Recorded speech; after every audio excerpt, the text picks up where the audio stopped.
Hello, learners. I hope you are all fine. And today we are going to discuss forms of verbs. तो mainly there are three forms of verbs.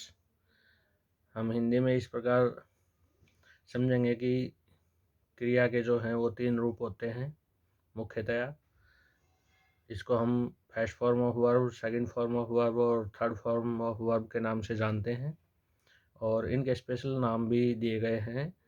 First form of verb को बोलते हैं हम present form, और जो second form होती है verb की उसको हम बोलते हैं पास्ट। और कई लोग सोचते हैं कि तीसरी फ्यूचर होती होगी। फ्यूचर कोई फॉर्म नहीं है, फ्यूचर टेंस होता है। तो वर्ब में तीसरी जो फॉर्म होती है उसको बोलते हैं पास्ट पार्टिसिपल। तो वर्ब की पहली फॉर्म को हम बोलते हैं प्रेजेंट, दूसरी फॉर्म को हम बोलते हैं पास्ट और तीसरी फॉर्म को बोलते हैं पास्ट पार्टिसिपल।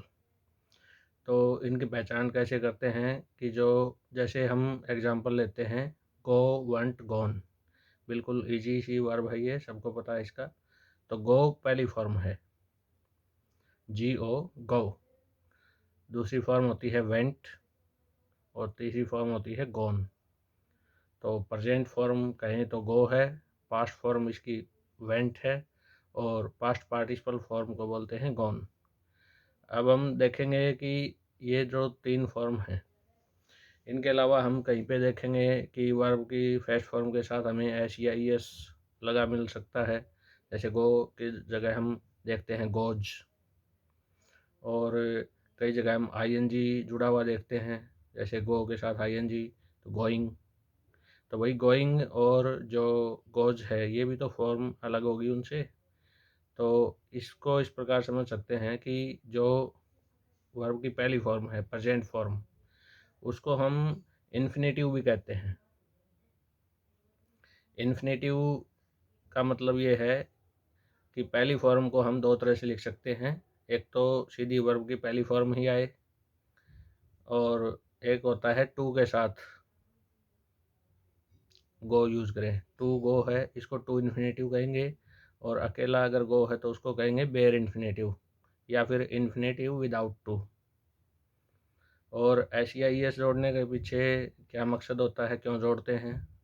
तो जैसे हम नाउन्स के नंबर चेंज करते हैं, यानी सिंगुलर से प्लूरल बनाते हैं। जैसे बॉय, बॉयज, गर्ल, गर्ल्स।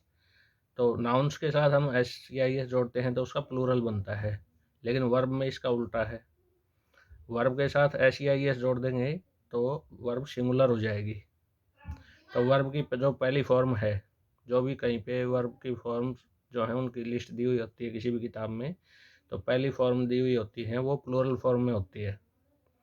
तो जब हम सब्जेक्ट वर्ब एग्रीमेंट की बात करते हैं तो हम उसमें ये नियम पढ़ते हैं कि सब्जेक्ट अगर सिंगुलर है तो वर्ब भी सिंगुलर फॉर्म में ही होनी चाहिए। तो वर्ब में एस या ई एस जोड़ के उसको हम सिंगुलर बना लेते हैं। जैसे दे गो टू स्कूल, वे स्कूल जाते हैं, तो दे प्लूरल है इसलिए गो प्लूरल वर्ब है इसमें। लेकिन अगर दे की जगह हम शुरू में ही लगा दें तो हम ही गो टू स्कूल कहेंगे तो गलत हो जाएगा। तो हम बोलेंगे ही गोज टू स्कूल, क्योंकि ही सिंगुलर प्रोनाउन है, सिंगुलर सब्जेक्ट है, तो वर्ब भी गो के साथ ई एस जोड़ के हमने सिंगुलर बनाई है। तो ये हो गया सिंगुलर और प्लूरल वर्ब। अब दूसरी फॉर्म है, ये पास्ट टेंस में यूज़ की जाती है, वेंट। जैसे ही वेंट टू स्कूल या दे वेंट टू स्कूल। इसमें सब्जेक्ट चाहे सिंगुलर हो चाहे प्लूरल हो उसका कोई फ़र्क नहीं पड़ता। और तीसरी फॉर्म है उसको बोलते हैं पास्ट पार्टिसिपल। जैसे he has gone to school. तो ये तीन फॉर्म होगी वर्ब की, और एक फॉर्म होगी आईएनजी। आईएनजी वाली जो फॉर्म है वो मोस्टली कंटिन्यूअस टेंस में यूज़ की जाती है। जैसे he is going to school. तो कंटिन्यूटी जहाँ हमें दिखानी है क्रिया की, वह स्कूल जा रहा है। ही गोज़ टू स्कूल में कहेंगे वह स्कूल जाता है। ही वेंट टू स्कूल का मतलब है वह स्कूल में गया। और he is going to school इसका मतलब है वह स्कूल जा रहा है, यानी ये क्रिया कंटिन्यू है at the time of speaking. तो वर्ब की पहली फॉर्म के साथ आईएनजी जुड़ती है, उसके भी कुछ नाम दिए हुए हैं, उनको हम अन्य नामों से भी जानते हैं। जैसे उसको हम प्रेजेंट पार्टिसिपल भी कह देते हैं और उसको हम जीरेंड भी कह देते हैं। तो ये कैसे पहचान होगी, तो उसके यूसेज के आधार पे पहचान होती है कि भाई गोइंग कहाँ पे प्रेजेंट पार्टिसिपल कहलाएगा और कहाँ पे ये जीरेंड कहलाएगा। तो जब प्रेजेंट पार्टिसिपल जीरेंड इसका टॉपिक मैं समझाऊंगा तब आपको उस वीडियो में बिल्कुल क्लियर करूँगा कि ये कहाँ पे प्रेजेंट पार्टिसिपल माना जाएगा और कहाँ पे इसको जीरेंड माना जाएगा। तो ये होगी वर्ब की 3 फॉर्म। तो आई होप कि आप अच्छे से इन्हें समझ गए होंगे। अगर फिर भी किसी की कोई क्वेरी है तो वो कमेंट बॉक्स में अपनी क्वेरी डाल दे, उसके ऊपर भी हम स्पेशल वीडियो बना देंगे।